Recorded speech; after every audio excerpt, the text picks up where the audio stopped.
Hi everyone, in this video I will show you that how you can download and install Frostpunk 2 game on your PC.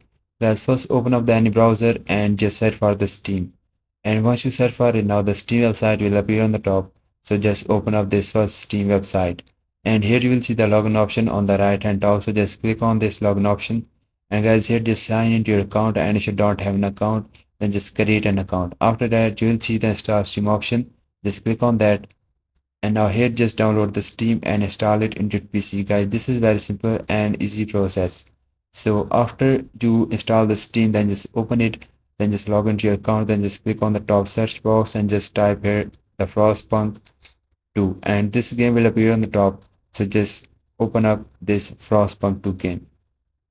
And guys, here in this page just scroll down and you'll see option of add to cart. So just click on this option of add to cart. And now here just click on the option of continue to payment you are seeing here, and then here just pay with your PayPal or any other card you have. So once you pay them out, now the game was added to your Steam library. Now just click on the library option on the top, and on the left hand side you will find the Frostpunk 2 game. Just click on that, then click on install, and this is how you can download and install this game. And if you find this video helpful, so please like it, and bye bye and take care.